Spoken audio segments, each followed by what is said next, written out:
বিমান দুর্ঘটনায় লক্ষ্মীপুর জেলার 2 কিশোর শিক্ষার্থী সায়ন ইউসুফ ও আফনান ফায়াজের মৃত্যু হয়েছে। দুর্ঘটনাটি তাদের পরিবার, সহপাঠী ও এলাকায় শোকের ছায়া ফেলেছে। নিহত সায়ন ইউসুফ লক্ষ্মীপুর সদর উপজেলার বশিকপুর ইউনিয়নের বশিকপুর গ্রামের পালবাড়ির সন্তান। তার বাবা AFM ইউসুফ মাইলস্টোন কলেজ শাখার রসায়ন বিভাগের সহকারী অধ্যাপক ও মা শামিমা শাম্মী মাইলস্টোন স্কুল শাখার রসায়নের শিক্ষক। তারা উত্তরা 10 নম্বর সেক্টরে ভাড়া থাকতেন বলে জানা গেছে। সামাজিক যোগাযোগ মাধ্যমে ভাইরাল হওয়া একটি ভিডিও বিমান দুর্ঘটনার সময় পোড়া দেহ নিয়ে একা একা দৌড়ে বের হওয়া ছেলেটি ছিল সায়ন ইউসুফ। মঙ্গলবার 22 জুলাই দুপুর 1:45টার দিকে সায়নের মরদেহ বশিকপুরের গ্রামের বাড়িতে আনা হয়। বিকেল 3টায় বশিকপুরের গ্রামের বাড়িতে জানাজা শেষে সায়নের মরদেহ দাফন করা হয়। অপরদিকে নিহত আফনান ফায়াজ সদর উপজেলার 5 নম্বর পার্বতীনগর ইউনিয়নের সোনাপুর গ্রামের রহিম বক্স হাজিবাড়ির সন্তান। তিনিও একই কলেজের 7ম শ্রেণীর ছাত্র ছিলেন। আফনানকে ঢাকার একটি কবরস্থানে দাফন করা হবে বলে পারিবারিক সূত্রে জানা গেছে।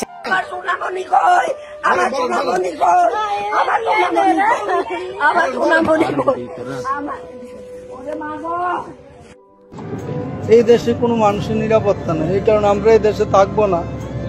আমরা পুরো ফ্যামিলি দেশ থেকে চলে যাব।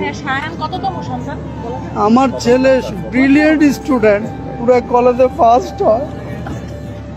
আমার ছেলে সবচেয়ে স্মার্ট।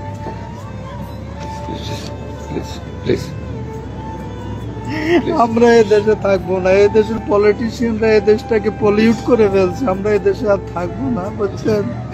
আমি অ্যাসিস্ট্যান্ট প্রফেসর, আমার ওয়াইফও কেমিস্ট্রি লেকচারার। আমরা থাকবো না এই দেশে।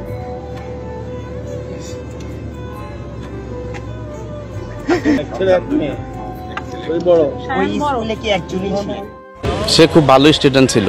সে ইংলিশের মিডিয়ামের পড়ালেখা করতে পারে, বুঝছেন। সে ভালো পড়ালেখার মধ্যে ভালো স্মার্ট ছিল। গতকালকে হঠাৎ করে বিমান বিধ্বস্ত হওয়ার পরে সে বাড়ির এই মাইলস্টোন কলেজ থেকে বাইরে আগুনে পড়ার অবস্থায় তাকে লই গেছে শেখ হাসিনা বাড়ির বিটি। ওখানে নেওয়ার পরে আইসিইউতে রাখা হয়েছে। আইসিইউতে রাখার পরে রাত্রে 3:30 সময় শেষ নিঃশ্বাস ত্যাগ করেন। এরপর থেকে আমাদের আর শরীরের ভালো না, আমরা আর কি বলবো, মারা গেছে। মারা যাওয়ার পরে এখন তো লাশ আসছে, আপনারা দেখছেন।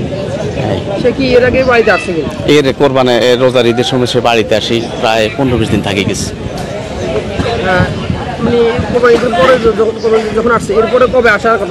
এই আবার সামনে রোজা আসবে, সামনে। হ্যাঁ, সে প্রতি বছর একবার আসে বাড়িতে, প্রতি বছর একবার আসে বাড়িতে।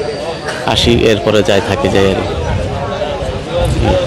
তারা শনাক্ত করছেন কিভাবে আপনারা? পরে হে তো নিজে ব্যাগ নিয়ে বাইরে গেছে, একসাথে বাইরে ওই স্কুলের ব্যাগটা কাঁধে লইয়া সে বাইরে গেছে। আর তো তার ফ্যামিলিটা ওইখানে দেখছে, দেখার পরে তাকে শনাক্ত করা হয়েছে।